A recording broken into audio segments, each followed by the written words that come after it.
Que Dieu vous bénisse au nom de notre Seigneur et de notre Sauveur Jésus-Christ de Nazareth, qui est mort à la croix pour nous sauver. Soyez bénis. Même si les gens ne vous aiment pas, moi je vous bénis au nom de Jésus-Christ. Même si nous sommes dans un monde où les choses nous sont hostiles, moi je vous bénis au nom de Jésus-Christ de Nazareth. L'apôtre Paul a dit, en ce qui concerne les serviteurs du Seigneur Jésus-Christ, il a dit, on nous regarde comme pauvres, mais nous enrichissons plusieurs. C'est-à-dire, quand on regarde un serviteur de Dieu, en apparence, il ressemble à rien, mais en réalité, le don qu'il a lui permet d'enrichir beaucoup. Vous pouvez voir ça dans 2 Rois chapitre 4.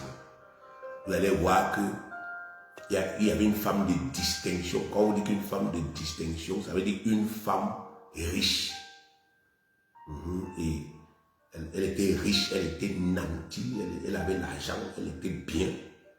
Mais elle n'avait pas d'enfant avec son mari. Et en même temps, il y avait un type qui passait là, un homme quelconque qui passait devant sa maison. Mais cette femme-là, malgré l'apparence quelconque, a reconnu que c'est un homme de Dieu. Et les hommes de Dieu ont Dieu. Et elle a dit à son mari, il ne faut pas qu'on laisse un homme de Dieu passer comme ça. Même comme il marche avec les sandales, même comme il n'a pas de voiture, même comme il n'a pas de richesse, accueillons-le chez nous. Et quand ils ont accueilli cet homme de Dieu qui s'appelait le prophète Élisée, vous lisez le récit dans 2 Rois, chapitre 4, à partir du verset 8, jusqu'au verset 17, vous allez voir que le prophète a été tellement touché par ses bonnes dispositions, par cette attention de cette femme qu'il a dit à cette femme, qu'est-ce que je peux faire pour toi? Il n'y a que les hommes de Dieu qui peuvent vous poser cette question. Parce que, bien aimés, ils ne sont pas limités à eux, mais ils sont limités à Christ. La limite d'un homme de Dieu, c'est ce que Christ peut faire. La limite d'un homme de Dieu, c'est ce que Dieu peut faire. Ce n'est pas lui, ce n'est pas ses limites. Donc un homme de Dieu qui n'a rien, il n'a même pas un radis. Hein? Il n'a même pas 5 francs. Il est capable, n'est-ce pas, effectivement, de vous donner le milliard. Parce que lui, bien aimé, c'est à la dimension de la puissance de Dieu que lui, n'est-ce pas, effectivement, il peut agir. Donc vous devez comprendre que lorsque nous vous bénissons, c'est des vraies bénédictions. Parce que nous souhaitons votre bien. Nous souhaitons que vous alliez bien.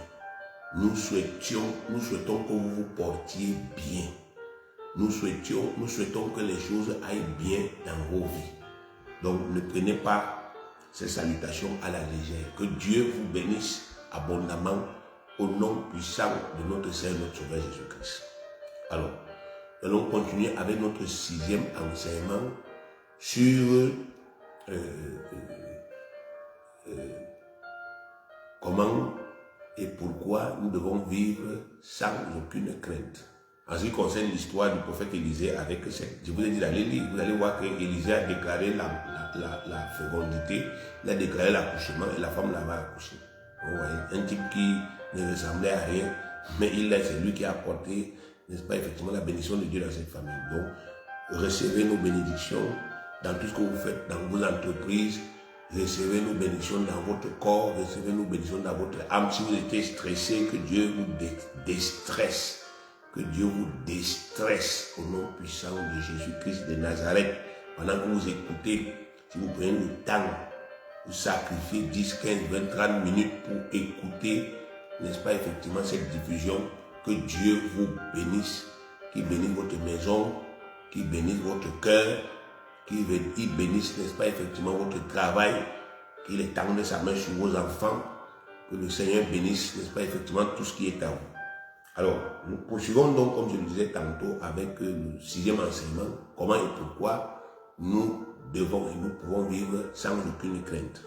Bien-aimés, nous pouvons réellement vivre sans craindre quoi que ce soit sur cette terre remplie de dangers, malgré toutes nos erreurs humaines, car Dieu, notre tendre et bon Père Céleste, a pris toutes les prédispositions dans son amour parfait pour nous, afin de nous protéger contre tout danger et afin de nous délivrer de toute détresse. Donc, nous pouvons vivre, nous, les fils de Dieu, nous les enfants de Dieu, de cette époque-ci, nous pouvons vivre sans aucune crainte. Parce que notre Père qui est au ciel, il a pris toutes les mesures, toutes les dispositions, non seulement pour nous protéger, mais aussi pour nous délivrer de toutes les détresses possibles. En tant qu'être humain, nous sommes imparfaits. Il faut que vous le sachiez. Même en tant qu'enfants de Dieu, même si nous sommes les enfants de Dieu, nous sommes humainement imparfaits. J'ai dit humain, pas spirituellement, j'ai dit humainement. Donc, en tant qu'enfants de Dieu, nous sommes humainement imparfaits. C'est ce qui nous amène parfois à commettre des erreurs qui peuvent nous amener dans les détresses. La détresse, ça veut dire qu'on se trouve dans une situation où on ne peut plus rien. La détresse veut dire que je suis coincé, pour parler terre à terre. La détresse financière veut dire que je suis coincé. J'ai peut-être fait des mauvais choix sur le plan financier. J'ai fait des mauvais investissements. J'ai fait des mauvaises affaires. J'ai mal géré. Ça, c'est notre propre. Nous sommes des êtres humains, des mauvais gestionnaires. Il n'y a que Dieu qui gère bien. Parfois, même quand on croit qu'on a bien fait, on a fait les bons investissements, on se rend compte qu'on s'est même trompé. Ou bien, n'est-ce pas, effectivement, qu'on n'a pas tout calculé. Il y a une petite chose qui est venue, paf, ça fout tout en l'air. On se retrouve dans la détresse, on se retrouve dans la faillite, on se retrouve même endetté. Ça là, ça arrive. Ça ne veut pas dire que nous ne sommes pas des enfants de Dieu. Ça ne veut pas dire que nous ne sommes pas des bons enfants de Dieu. Non. Ça veut dire que nous sommes des êtres humains. Parfois, en voulant bien faire, on fait mal. Oui. En voulant bien faire, très bien faire, on fait mal. Et puis, on se met à subir, n'est-ce pas, effectivement, on tombe dans la détresse. Mais la bonne nouvelle, bien aimé, c'est que notre Père s'est engagé. Il a dit, je vais vous protéger parfaitement contre ce qu'il y a dans votre monde là. Ce qu'il y a dans votre monde là. Il va vous protéger parfaitement contre ça. Il va vous protéger contre les démons. Il va vous protéger contre le diable. Je vais vous protéger contre les hommes du diable, les serviteurs de Satan. Je vais vous protéger contre eux. Je vais vous protéger contre leur méchanceté. Je vais vous protéger contre leur corruption. Je vais vous protéger contre leur haine. Je vais vous protéger contre leur puissance. Et je vais vous protéger même lorsque vous-même, vous allez commettre des erreurs qui vont entraîner des détresses. Je vais, n'est-ce pas, effectivement, prendre des mesures. Je vais prendre des mesures pour que, même s'il arrive que vous créez des problèmes, je vais prendre des mesures pour vous enlever de ces problèmes-là. Je prendrai des mesures. Et c'est la raison, c'est à cause de cette promesse de Dieu, la promesse de protection et la promesse de délivrance. C'est à cause de cela que nous pouvons vivre sans crainte. Ça ne veut pas dire que, bon, fort de cette promesse, maintenant on peut commencer à tout gâter. C'est pas ça. C'est pas ça que nous enseignons. Nous enseignons au peuple de Dieu de tendre la perfection. Nous enseignons aux enfants de Dieu de chercher à s'améliorer tous les jours, à marcher comme le Père demande. Mais s'il arrive qu'il y ait des couacs, nous disons au peuple de Dieu, le Père s'est engagé envers nous, ses enfants. Il a pris des engagements. Comme je parle là, si je manque, il doit me dire, il doit me désavouer. Mais si je ne manque pas, il doit dire oui, il ne manque pas. J'ai vraiment pris, n'est-ce pas, des décisions, j'ai pris des engagements et j'ai pris des dispositions pour que, même si un jour, par vos propres fautes, vous tombez vous tombez, n'est-ce pas, effectivement, une détresse, je vais vous enlever dedans. Lisons la parole. Psaume 46. Lisons du verset 1 au verset 4. Psaume 46.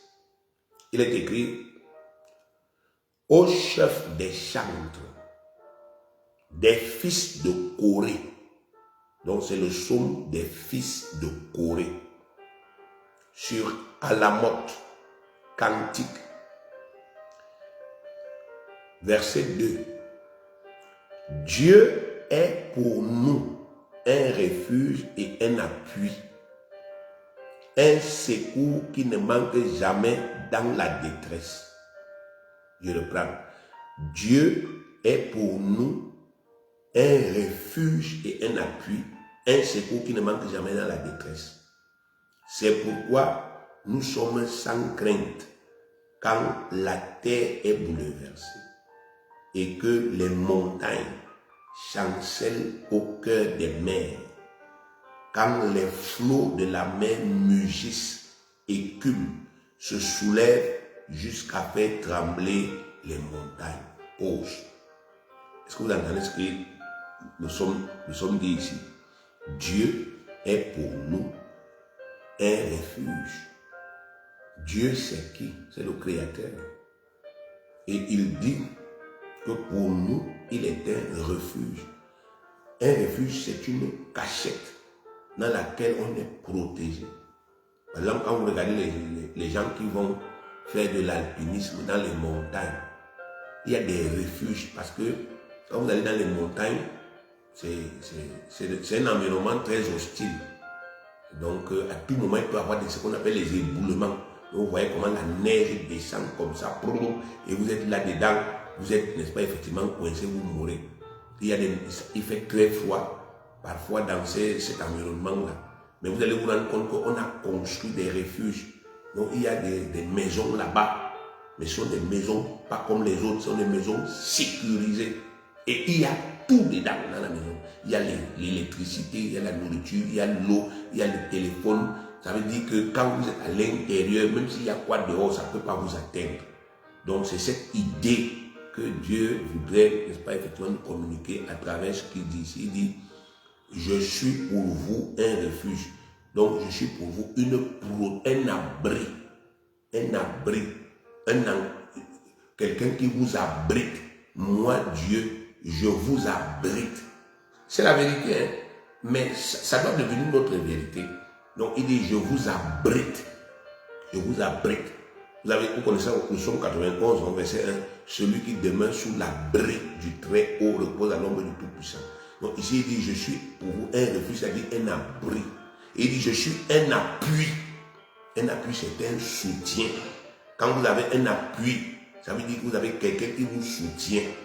Donc, à partir du moment où vous êtes défaillant, votre appui vient à votre secours. Et il continue en disant, un secours qui ne manque jamais dans la détresse. Donc, à partir du moment où il y a une détresse dans votre vie, Dieu se manifeste en tant qu'un secours.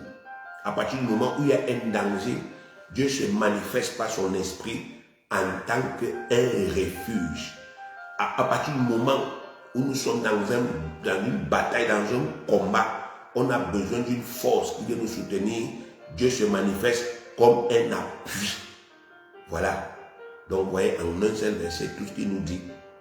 Et le verset 3, n'est-ce pas, effectivement, dit, c'est pourquoi nous sommes sans crainte quand la terre est bouleversée, quand les montagnes chancellent au cœur des mers, quand les flots de la mer mugissent, écument, se soulèvent jusqu'à faire trembler les montagnes. Donc, il dit que, à cause de ce que Dieu est pour nous, à cause, n'est-ce pas, effectivement, des promesses qu'il nous a faites, à cause de l'engagement qu'il a pris d'être pour nous un refuge, un appui et un secours dans la détresse, nous pouvons être sans crainte, même quand la terre est bouleversée.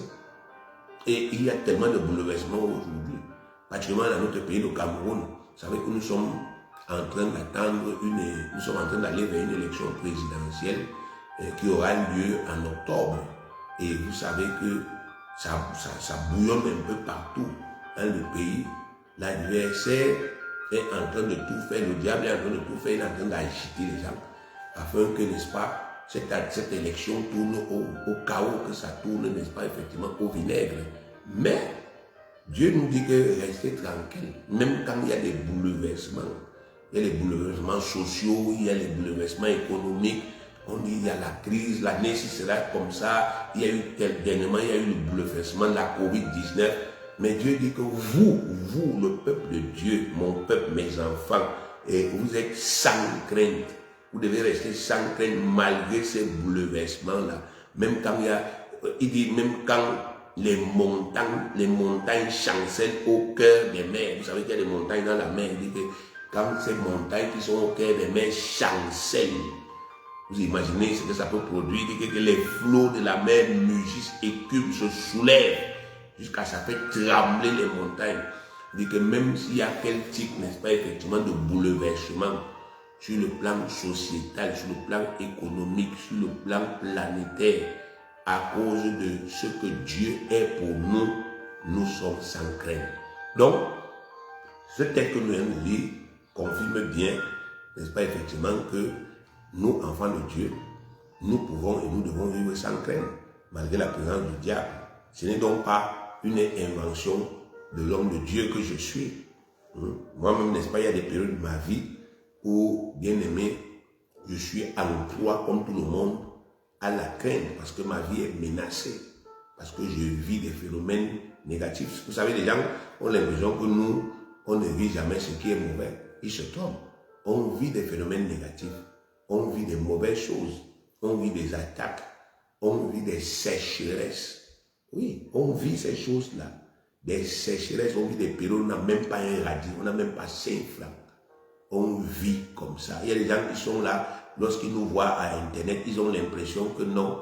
Et lorsque nous on prie, l'argent tombe du ciel. Foutaise. Non, il y a des périodes de sécheresse.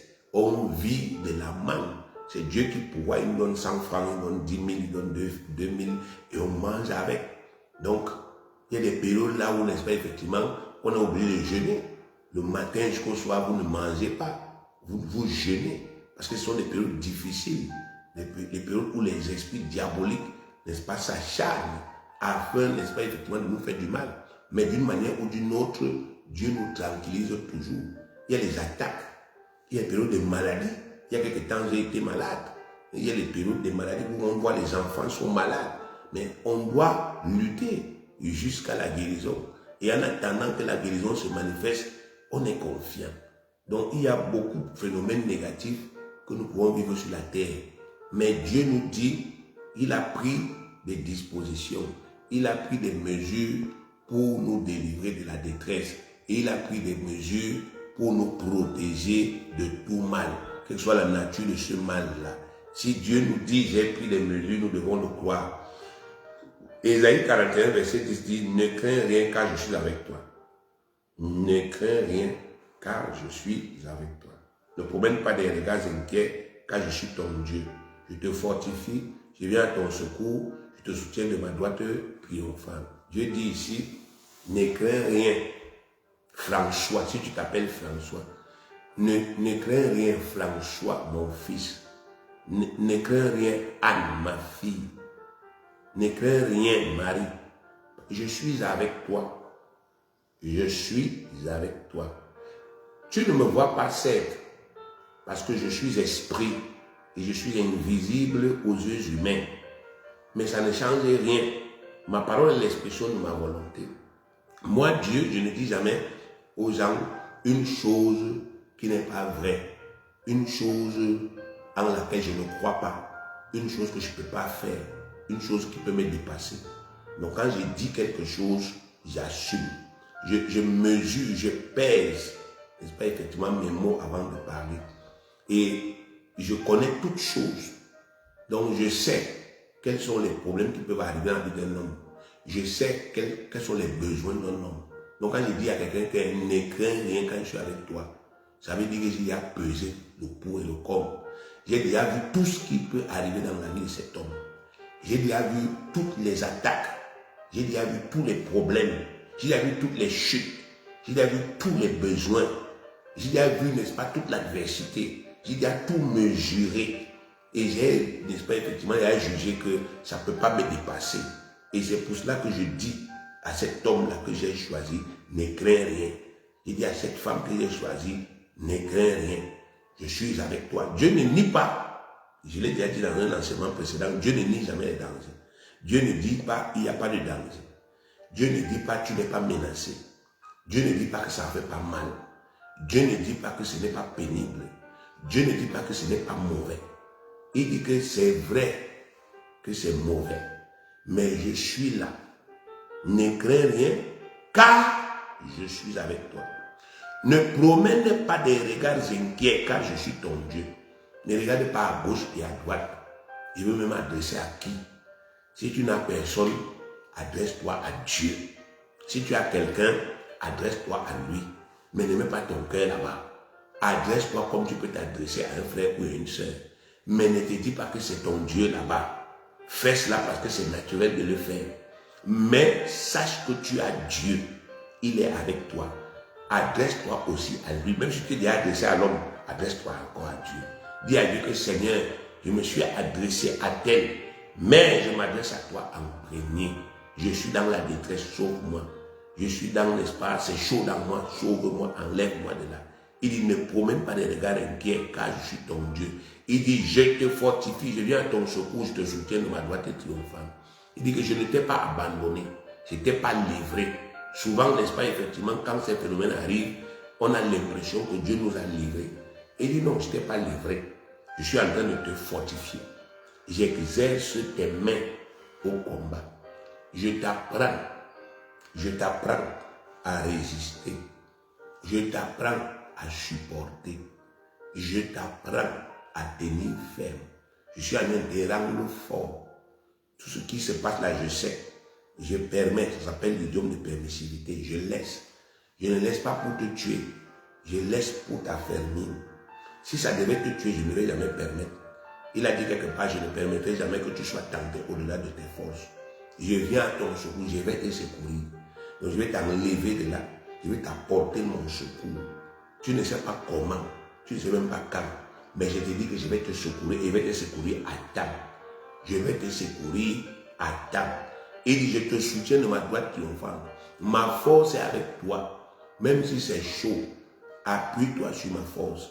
Appuie-toi sur mon esprit. Appuie-toi sur ma puissance. Tu vas tenir ferme. Donc, voilà, bien aimé, les engagements que Dieu a pris. Voilà les promesses qu'il nous a faites. Et voilà, n'est-ce pas, effectivement, comment il travaille avec nous. Dieu est avec nous de plusieurs façons. Parce qu'il dit ici que ne crains rien car je suis avec toi. Dieu est avec nous de plusieurs façons. Dieu est avec nous par son Esprit Saint qui habite dans nos corps. L'Esprit que nous avons là, c'est Dieu en Christ et Christ est en nous. Dieu est en nous, dans nos corps. 1 Corinthiens 6, 19. Ne savez-vous pas que votre corps est le temple du Saint-Esprit qui est en vous, que vous avez reçu de Dieu et que vous ne vous appartenez point à vous-même. Donc Dieu est avec moi par le Saint-Esprit.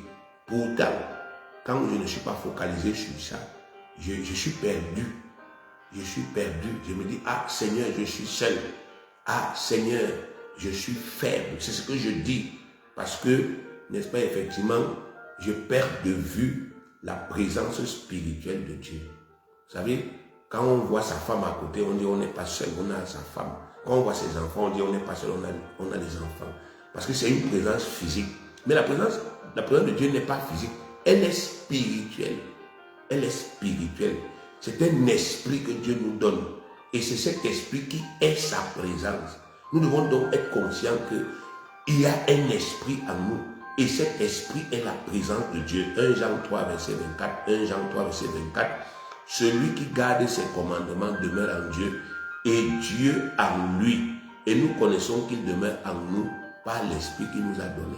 Donc il dit, je reste en vous par l'esprit. Donc, si nous nous sentons seuls, c'est parce que nous regardons toujours sur le plan physique. Quand nous regardons sur le plan physique, c'est vrai que nous voyons que nous sommes seuls. Quand il y a des problèmes dans nos vies, nous regardons à la présence physique. Nous voyons que bon, je suis de telle famille.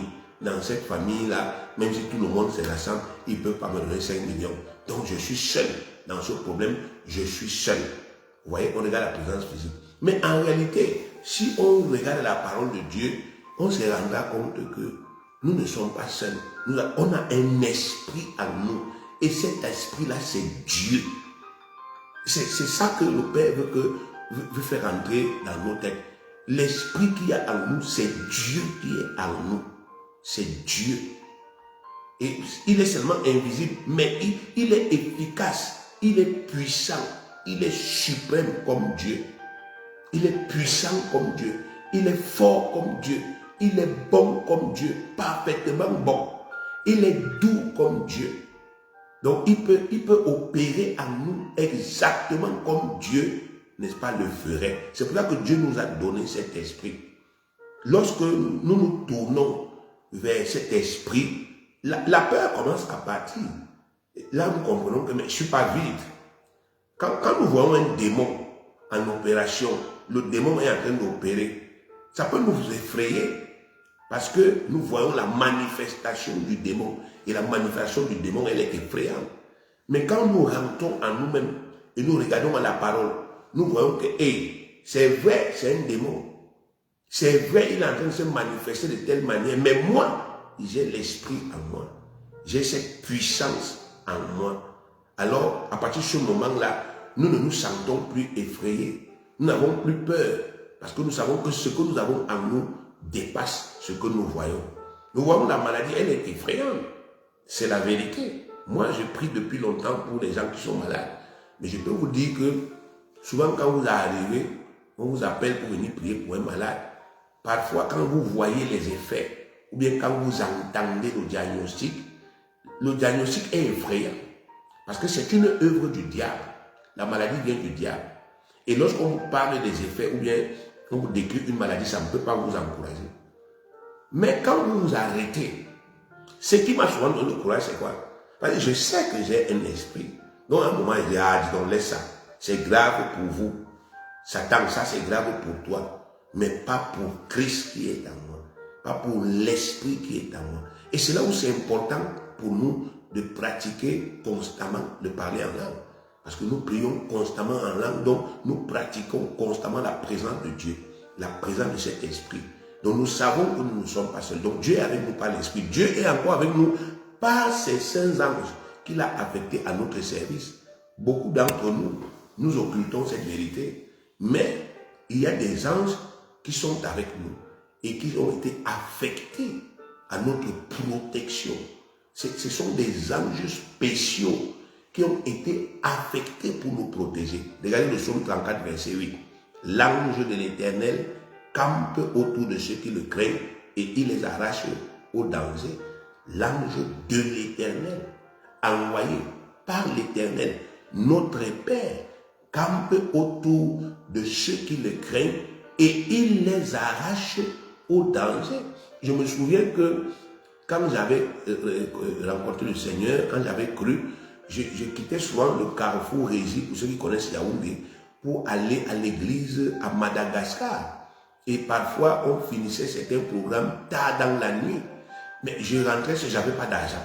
Je devais marcher à pied de Madagascar jusqu'au carrefour Régie. Et je n'avais pas d'argent.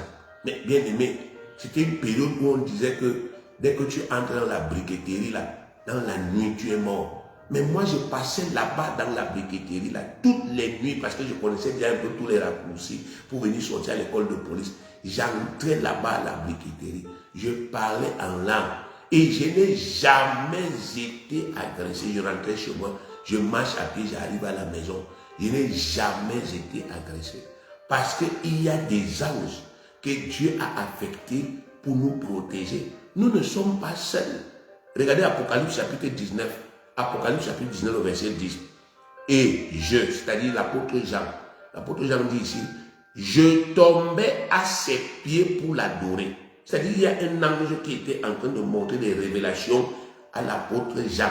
L'ange lui montrait des révélations. Et l'apôtre Jean dit qu'il est tombé au pied de l'ange pour l'adorer, pour adorer l'ange là. Mais il me dit, donc l'ange lui dit, Garde-toi de le faire. Je suis ton compagnon de service. Et celui des frères qui ont le témoignage de Jésus adore Dieu. Car le témoignage de Jésus est l'esprit de la prophétie. Donc l'ange dit à l'apôtre Jean que je suis ton compagnon de service. Et c'est vrai. Vous croyez qu'on fait comment pour quitter, par exemple, de Bétois, aller dans les villages? Est-ce que vous connaissez même ce qu'il y a là-bas dans ces villages? Il y a de la sorcellerie. Et elle n'est pas comme en ville, dissimulée, non, elle est ouverte. Il y a des flèches, il y a des sorts qu'on lance, il y a des agressions. On a vécu dans un village, mais ce n'était pas caché. J'ai dit ce n'était pas caché. Les gens du village nous ont montré une hostilité pas possible.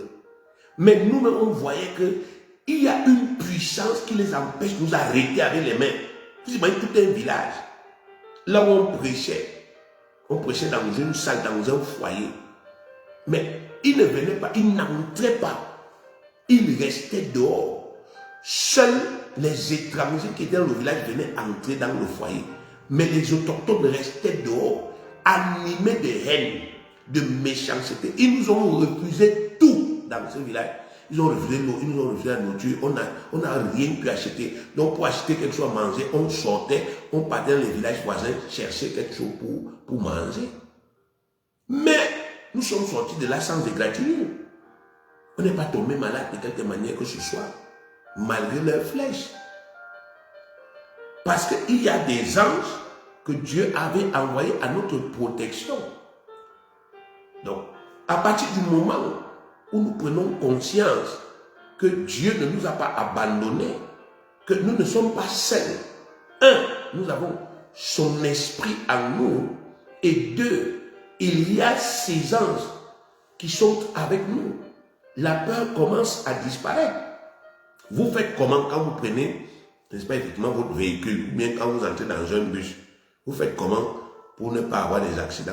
Vous avez déjà vu comment les gens conduisent vrai, surtout ceux qui voyagent la nuit là. Vous savez comment les chauffeurs la conduisent? Il y a des anges. Il y a déjà l'esprit qui est en vous. Et il y a des anges qui veillent, qui s'assurent que même un cheveu là de votre tête ne tombe pas. Vous faites comment? Vous faites comment avec tous les bandits qu'il y a ici, les agresseurs? Vous faites comment pour dormir la nuit? Et les gars là ne sautent pas votre clôture. Ils n'entrent pas chez vous.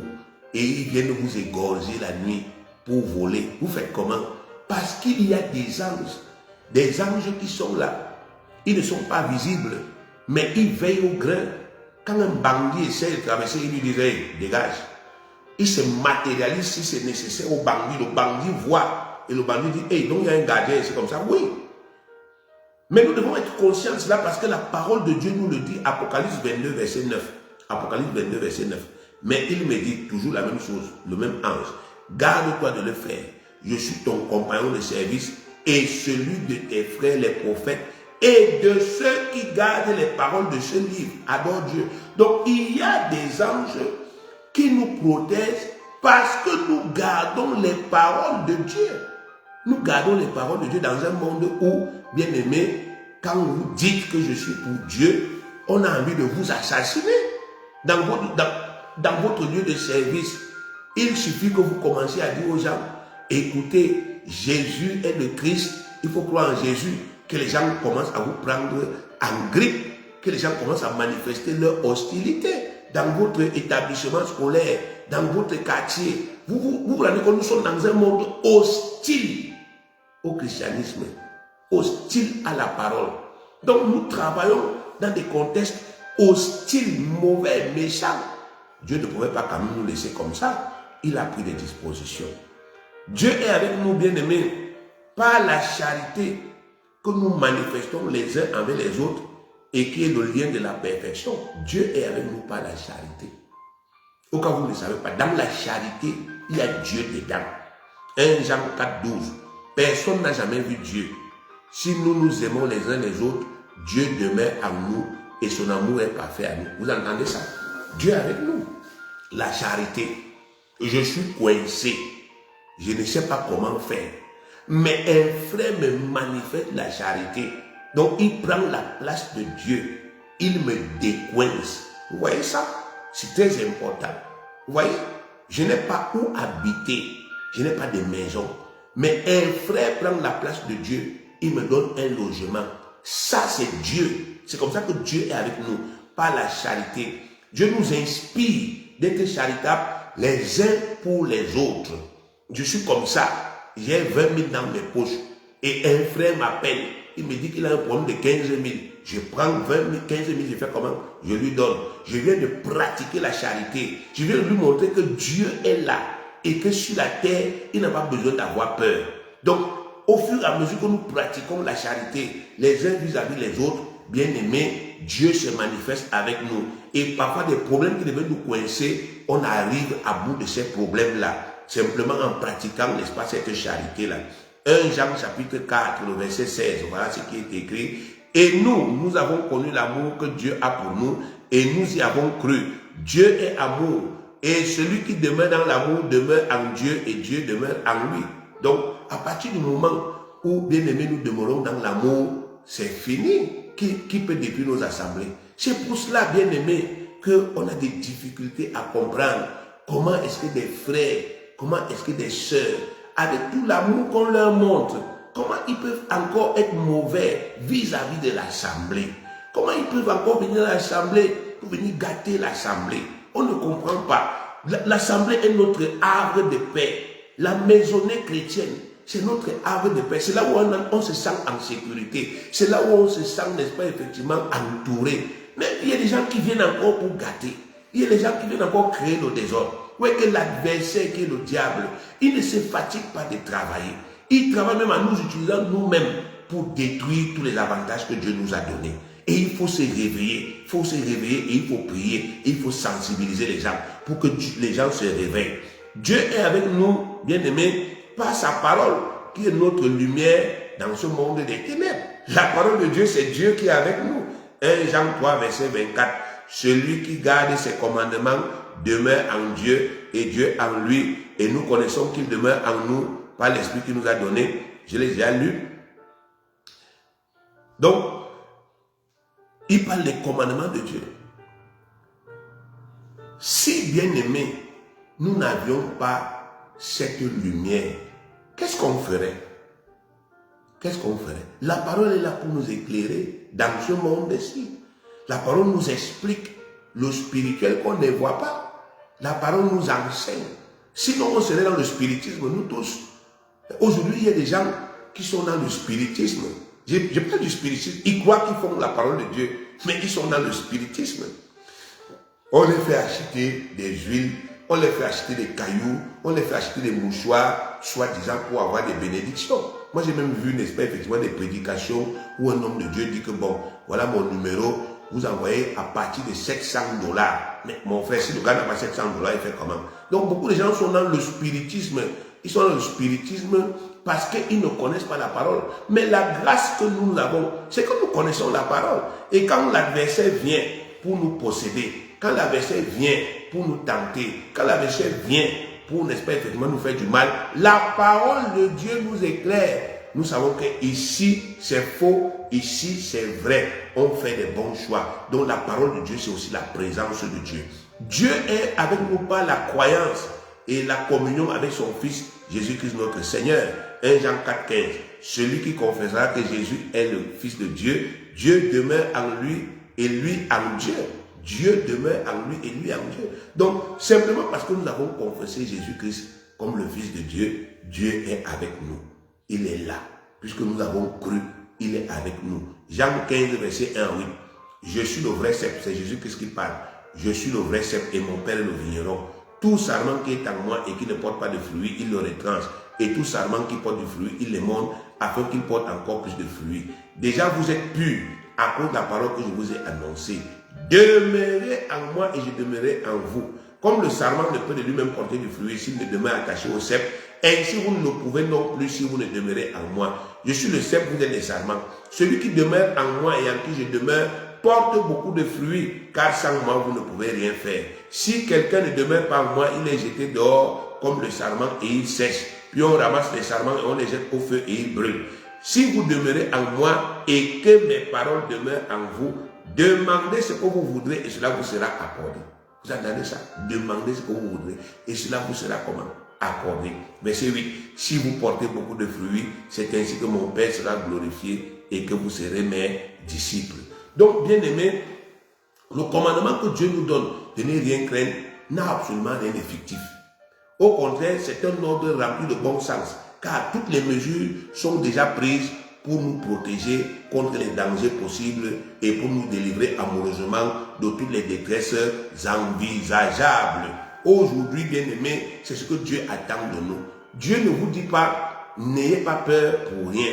Il dit, n'ayez pas peur parce que vous êtes mes enfants et que j'ai pris toutes les mesures. Toutes les mesures. Les problèmes que vous avez, les détresses dans lesquelles vous êtes, est-ce que ça vient de vos péchés? Il est écrit que Jésus-Christ a été blessé pour vos péchés, brisé pour vos iniquités. C'est dans Ésaïe chapitre 53, le verset 5. Il a été blessé pour vos péchés, il a été brisé pour vos iniquités. Le châtiment qui vous donne la paix est tombé sur lui et c'est par ces meurtres-ci que vous êtes guéris. Donc si vous êtes dans un problème aujourd'hui à cause de vos péchés, ne paniquez pas. Reconnaissez humblement, papa, je suis là-dedans à cause de mes péchés. Papa, je suis là. Au lieu que je me mette à paniquer, comme je ne vais pas paniquer, papa, moi je veux croire. Je suis là parce que je suis sorti de tes voies. Je suis là parce que j'ai méprisé tes enseignements. Je suis là parce que j'ai méprisé tes conseils. Je te demande pardon au nom de Jésus-Christ. Délivre-moi de cette détresse au nom de Jésus. La Bible dit que la paix de Dieu va envahir votre cœur. Dieu va d'abord vous envoyer la paix. Vous allez vous sentir en paix. Vous n'allez rien voir, vous n'allez rien entendre, mais vous aurez d'abord la paix. Et après ça, quand vous serez dans la paix, vous allez voir comment Dieu va apporter une solution. Parce qu'il est un Dieu d'anticipation. Avant que vous ne tombiez en tentation, il savait déjà. Donc aujourd'hui, bien aimés, nous devons prendre ça, n'est-ce pas, effectivement au sérieux. Pourquoi? Parce que tant qu'il subsistera en nous des craintes, nous n'allons pas accomplir la volonté de Dieu. Quelqu'un qui a peur ne peut pas bouger. La peur a pour effet, n'est-ce pas, de figer les gens. Quand quelqu'un a peur, il est figé. Quand quelqu'un a peur, il panique. Quand quelqu'un a peur, n'est-ce pas, il est effrayé. Il ne peut plus agir de façon constructive. Dans la panique, là, il fait les erreurs. Et c'est dans les erreurs là qu'il va mourir. Donc, on ne peut pas faire l'œuvre de Dieu avec la peur. On ne peut pas faire l'œuvre de Dieu avec la crainte. Sur la terre-ci, on ne peut pas réussir sa vie tant qu'il subsiste des craintes en nous. Si on ne les traite pas, c'est tant pis pour nous. On va refuser, n'est-ce pas, effectivement, de pouvoir s'engager, alors que Dieu attend que nous puissions nous engager. Moi, je me souviens quand je me suis engagé, bien aimé, je n'ai pas encore atteint la perfection, mais je dis, quand je me suis engagé, mais bien aimé, si je pouvais avoir les photos pour vous montrer, n'est-ce pas, effectivement, ce qui s'est passé dans ma vie quand Dieu m'a appelé, mais vous n'allez pas croire. C'était la misère totale. Je dis la misère, je dormais par terre, je dis par terre comme ça. Je dormais par terre. Et ma chambre était à côté des toilettes d'un bar. Et les gens, au lieu d'arriver même aux toilettes pour aller pisser, les gens préféraient s'arrêter sur le mur de ma chambre. Et le mur était en planche. Donc parfois quand les gens pissaient, ça entrait. Mais je ne me plaignais pas. Je ne me plaignais pas. Je priais là-dedans et disais, Père, c'est ce qui est disponible. Tu vas m'enlever. Je me souviens, j'ai écrit sur des papiers, Seigneur, un jour tu m'enlèveras d'ici, tu me donneras une maison décente où je pourrais vivre. Mais je travaillais dans cette maison. Je vous dis, j'ai mis un tableau quelque part là, je prêchais l'évangile. J'étais seul, je prêchais l'évangile. J'avais pas de dîmes, j'avais pas de offrandes, j'avais personne, j'avais pas de travail. Je prêchais l'évangile. Et quand les gens m'écoutaient, je les amenais dans la chambre là, la chambre en question, qui puait là. C'est là où je les amenais, où je leur faisais les cours gratuitement. Et il y a beaucoup qui sont avec moi aujourd'hui, qui ont été formés là-bas, dans cette chambre. Vous voyez? Mais à un moment, Dieu m'a donné un logement décent. J'ai fait des années. Je n'avais pas un bureau là où je pouvais, n'est-ce pas, effectivement, m'asseoir pour prêcher l'évangile. Je prêchais là où c'était possible. J'ai fabriqué des tableaux, je mettais ça au bord de la route, je partais imprimer, je n'avais pas d'ordinateur, je partais imprimer des trucs dans les cybercafés, je venais coller les enseignements au bord de la route, là les gens passaient et ils lisaient, je mettais le numéro de téléphone, quand les gens avaient besoin de prière, quelqu'un m'appelait, je priais. Mais après, Dieu m'a permis d'entrer dans la radio. J'ai commencé à faire la radio, je prêchais.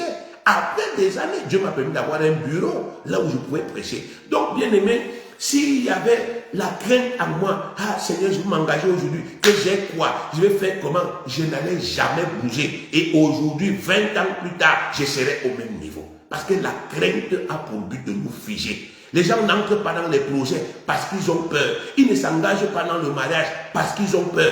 Ils ne s'engagent pas, n'est-ce pas, effectivement, dans certains combats parce qu'ils ont peur. Ils ne s'engagent pas dans le ministère parce qu'ils ont peur. Et aujourd'hui, Dieu voulait te dire, ne crains rien, je suis avec toi. Mon esprit est là. Il est là en toi. Il est là dedans. Mes anges sont avec toi. Ma grâce est avec toi. Ma grâce. Il va arriver là où tu seras coincé. Ma grâce va agir. Ça va te décoincer. J'ai aussi des hommes. Il y a des hommes et des femmes que j'ai mis là sur la terre. Tu vas appeler un, il va te bénir. Tu vas solliciter l'autre, il va te bénir. Tout ça, c'est moi. Ne crains donc pas. N'aie donc pas peur. N'attends pas d'avoir tout entre les mains avant de t'engager. Engage-toi maintenant quand Dieu t'appelle. Accepte Jésus-Christ donc comme ton Seigneur et engage-toi. Travaille pour lui. Tu vas voir comment est-ce que Jésus-Christ va te prendre d'un point A à un point B. Comment il va te construire. Bien aimé, voilà ce que je voulais partager avec toi aujourd'hui. Ceux qui nous ont précédés ont transcendé leur crainte parce qu'ils savaient que Dieu était avec eux. Toi aussi, ne crains rien car Dieu est avec toi. Que le Seigneur t'aide, que le Seigneur te vienne en aide, que le Seigneur, n'est-ce pas, effectivement, te délivre de toutes tes craintes et qui te permette de, n'est-ce pas, effectivement, de les transcender, de les dépasser et de te lancer au nom puissant de Jésus-Christ, notre Seigneur de gloire. Sois béni. Amen.